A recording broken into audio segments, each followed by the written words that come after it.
Bienvenue sur Bible et Vérité, un espace où la parole de Dieu éclaire nos réalités les plus profondes.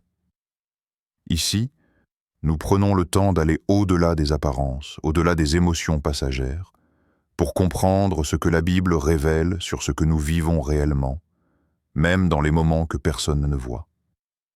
As-tu déjà remarqué que certaines luttes surgissent lorsque tout est calme? Quand la nuit tombe, que le silence s'installe et que l'esprit semble plus agité que le jour. Ces moments ne sont pas anodins, et la Bible a beaucoup à dire à leur sujet. Ce que beaucoup considèrent comme de simples troubles ou des faiblesses personnelles peut parfois cacher une réalité spirituelle bien plus profonde. Sur Bible et Vérité, notre objectif est simple: ramener la lumière de la parole là où il y a des questions, des combats, et parfois de l'incompréhension. Nous ne sommes pas ici pour alimenter la peur, mais pour apporter la compréhension, la paix et l'espérance. La Bible nous dit dans Jean 8, 32, « Vous connaîtrez la vérité, et la vérité vous affranchira. » Aujourd'hui, nous allons explorer ensemble une vérité essentielle que beaucoup vivent. Souvent, dans le silence. 1. Les attaques nocturnes sont liées à une progression spirituelle. L'une des idées centrales à comprendre est que les attaques spirituelles, en particulier celles qui surviennent la nuit, ne sont pas nécessairement le signe d'un recul ou d'une faiblesse. Au contraire, elles sont souvent le signal que quelque chose est en train d'évoluer positivement dans la vie spirituelle d'une personne. Lorsqu'un individu commence à grandir intérieurement, à gagner en discernement, en maturité ou en autorité spirituelle, il devient plus visible dans le monde spirituel. Dans cette perspective, l'attaque n'est pas aléatoire. Elle est stratégique. Elle vise à freiner une avancée, à décourager, à fatiguer ou à semer le doute avant que la personne n'atteigne un nouveau palier. La nuit, avec son calme et son isolement, devient un moment privilégié pour ce type de confrontation, car l'esprit est moins distrait et plus sensible. La Bible nous montre à plusieurs reprises que les moments de croissance attirent l'opposition. La Bible nous dit dans 1 Pierre 5, 8, « Soyez sobres, veillez, votre adversaire, le diable, rôde comme un lion rugissant, cherchant qui dévorer. » Ce verset ne décrit pas un ennemi qui attaque au hasard, mais un adversaire qui observe, qui cherche une cible précise. Il s'attaque rarement à ceux qui stagnent, mais plutôt à ceux qui représentent une menace pour ses plans. Ainsi, lorsque les attaques s'intensifient, notamment durant la nuit, cela peut être interprété comme un indicateur de valeur spirituelle et non comme une condamnation. Beaucoup de personnes pensent à tort: si je suis attaqué, c'est que je fais quelque chose de mal. Or, le message inverse ressort clairement: l'attaque peut être la preuve que tu fais quelque chose de juste. La progression spirituelle dérange, car elle apporte lumière, transformation et influence. La nuit devient alors un champ de bataille symbolique. C'est un moment où l'ennemi tente d'interrompre ce que Dieu est en train de bâtir. Peur soudaine, pensées oppressantes, rêves troublants ou anxiété inexpliquée ne sont pas toujours des signes de fragilité, mais parfois des tentatives de diversion. Il est important de comprendre que le but de l'attaque n'est pas seulement de faire peur, mais surtout de faire abandonner. Abandonner la discipline spirituelle, la prière, la foi, la persévérance. C'est pourquoi reconnaître que l'attaque peut être liée à une élévation change totalement la posture intérieure. Au lieu de subir, la personne apprend à résister avec assurance. En résumé, les attaques nocturnes ne doivent pas être interprétées uniquement comme un problème à éliminer, mais aussi comme un message. Quelque chose en toi progresse, grandit et devient significatif. Cette compréhension transforme la peur en discernement et le découragement en détermination. 2. La nuit est un moment de vulnérabilité accrue.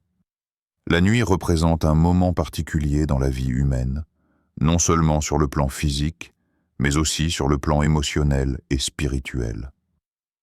Lorsque le jour s'achève, les distractions disparaissent progressivement. Le bruit, les responsabilités, les interactions sociales. Ce calme apparent laisse place à un face-à-face avec soi-même. C'est précisément dans cet espace de silence que la vulnérabilité peut s'intensifier. Après une journée chargée, le corps est fatigué et l'esprit moins vigilant. Cette fatigue n'est pas anodine.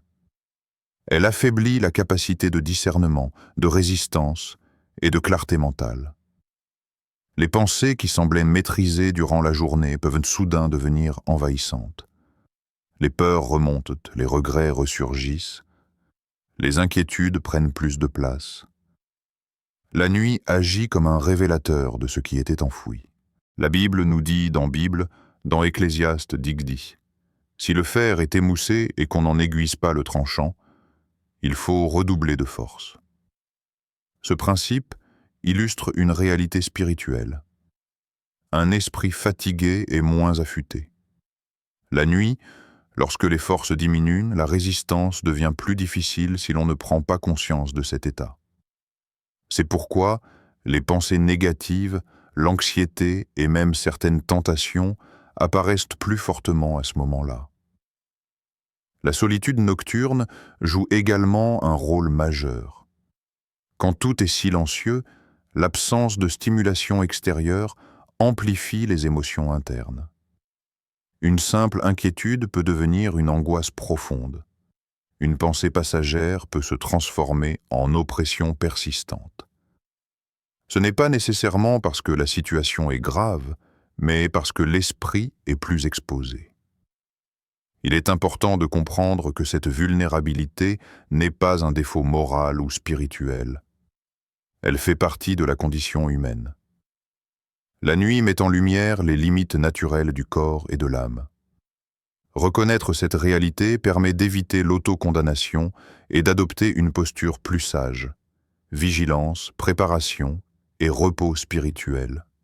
Ainsi, la nuit n'est pas dangereuse en elle-même, mais elle demande une attention particulière. Comprendre que l'on est plus vulnérable à ce moment-là aide à ne pas interpréter chaque pensée sombre comme une vérité. Cela permet aussi de ne pas prendre de décisions importantes sous l'influence de la fatigue ou de l'émotion. En résumé, la nuit révèle les failles temporaires créées par l'épuisement et le silence. Ce n'est pas un signe de faiblesse spirituelle, mais un appel à renforcer sa vigilance intérieure et à se reposer sur une source plus stable que ses propres forces. 3. Le combat est spirituel, pas physique. Une autre clé fondamentale du message est la compréhension de la nature réelle du combat. Ce que beaucoup ressentent la nuit, oppression, peur inexpliquée, agitation intérieure, n'est pas toujours lié à des causes visibles ou rationnelles. Le script insiste sur le fait que ces luttes dépassent souvent le cadre physique ou psychologique pour entrer dans une dimension spirituelle. Dans la vie quotidienne, l'être humain a tendance à analyser ses difficultés uniquement à travers des facteurs externes, stress, fatigue, circonstances.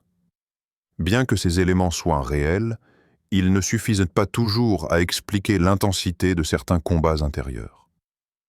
La nuit, lorsque le corps est immobile mais que l'esprit est en alerte, cette réalité devient plus évidente.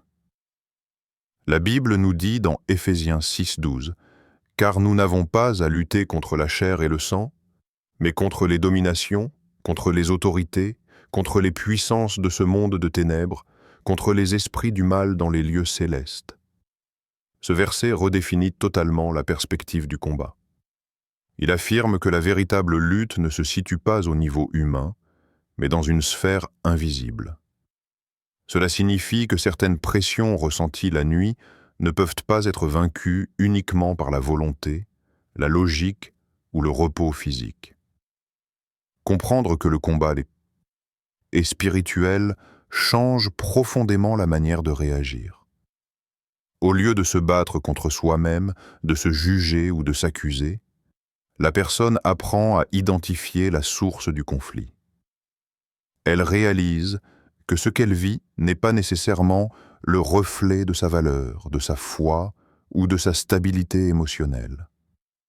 La nuit devient alors un terrain où ce combat invisible se manifeste plus clairement. Les défenses naturelles étant abaissées, l'intensité spirituelle se fait plus ressentir. Cela explique pourquoi certaines personnes se sentent paisibles le jour, mais oppressées dès que la nuit tombe. Reconnaître la dimension spirituelle du combat permet aussi d'utiliser des armes adaptées. On ne combat pas un problème spirituel avec des outils uniquement humains. Cette prise de conscience ouvre la porte à une réponse plus juste. Prière, foi, confiance et alignement intérieur. En résumé, le message souligne que la lutte nocturne n'est pas imaginaire ni insignifiante, mais qu'elle appartient à un conflit spirituel réel. La comprendre permet de ne plus subir passivement, mais de se positionner avec lucidité et autorité. 4. La nuit est aussi un temps d'appel et de transformation. Si la nuit est souvent associée à la vulnérabilité et au combat, elle ne se limite pas à cela. Le message central insiste aussi sur une vérité essentielle. La nuit est un moment d'appel spirituel profond. Elle n'est pas uniquement un champ de bataille, elle peut devenir un lieu de transformation, de révélation et de repositionnement intérieur. Dans le silence nocturne, lorsque les voix extérieures s'éteignent, l'âme devient plus réceptive. Ce moment de retrait involontaire crée un espace propice à l'introspection et à la connexion spirituelle. Là où certains perçoivent uniquement l'obscurité, d'autres découvrent une opportunité de profondeur. La nuit t'oblige à ralentir, à écouter autrement, à chercher une source de paix qui ne dépend pas des circonstances visibles. La Bible nous montre que de nombreuses percées spirituelles ont lieu la nuit. La Bible nous dit dans Luc 6,12, « En ces jours-là, Jésus se rendit sur la montagne pour prier, et il passa toute la nuit à prier Dieu. » Ce verset révèle une réalité puissante. La nuit peut devenir un lieu de préparation. Avant des décisions importantes, avant des étapes déterminantes, la nuit est souvent le moment où la direction se clarifie. Elle n'est pas seulement subie, elle est parfois choisie comme un temps de mise à part. La transformation qui s'opère la nuit n'est pas toujours immédiate ni spectaculaire. Parfois, elle est silencieuse, progressive, presque imperceptible. Pourtant, c'est dans ces moments que les fondations intérieures se renforcent. La foi devient plus personnelle, moins dépendante de l'environnement extérieur. Ce point rappelle que toutes les nuits difficiles ne sont pas des attaques à repousser. Certaines sont des invitations à grandir, à développer une intimité plus profonde avec Dieu. Ce qui semble être une épreuve peut en réalité être un appel à changer de posture, à approfondir la prière, à écouter avec plus d'attention. Ainsi, la nuit n'est pas uniquement un symbole de ténèbres, mais aussi un espace où la lumière peut naître autrement. Elle façonne le caractère, affine la perception spirituelle et prépare l'âme à ce qui vient ensuite. 5. La protection et la victoire passent par une foi active. Un autre pilier fondamental du message est que la protection spirituelle n'est pas passive. Elle ne consiste pas seulement à espérer que les choses s'améliorent, mais à activer sa foi de manière consciente et constante. Face au combat nocturne, la foi devient un outil vivant, dynamique, qui influence l'atmosphère intérieure et extérieure. La foi active se manifeste d'abord par les pensées et les paroles. Ce que l'on nourrit dans l'esprit durant la nuit façonne l'expérience vécue. Si la peur domine, elle amplifie l'oppression. Mais si la foi est activée volontairement, elle réoriente l'attention vers une source de stabilité plus grande que les émotions passagères. La Bible nous dit dans 2 Timothée 1,7 « Car Dieu ne nous a pas donné un esprit de peur, mais de puissance, d'amour et de sagesse. » Ce verset souligne que la peur n'est pas une fatalité, ni une identité. Elle est une influence qui peut être remplacée. La foi active consiste précisément à choisir ce remplacement, même lorsque les sensations disent le contraire. La prière joue ici un rôle central. Elle n'est pas présentée comme une simple routine, mais comme un moyen d'aligner l'esprit avec la vérité spirituelle. La louange, quant à elle, transforme l'atmosphère. Elle déplace l'attention du problème vers une réalité plus élevée, renforçant ainsi la paix intérieure. La foi active inclut aussi la vigilance. Il s'agit de reconnaître rapidement les pensées qui ne produisent ni paix ni clarté, et de ne pas leur donner d'espace. Cette discipline intérieure devient une forme de protection, surtout durant la nuit où l'esprit est plus sensible. Enfin, ce point rappelle que la victoire spirituelle ne dépend pas d'une performance parfaite, mais d'une constance. Même de petites actions répétées, une prière simple, une parole de foi, un acte de confiance, peuvent produire un impact profond sur le long terme.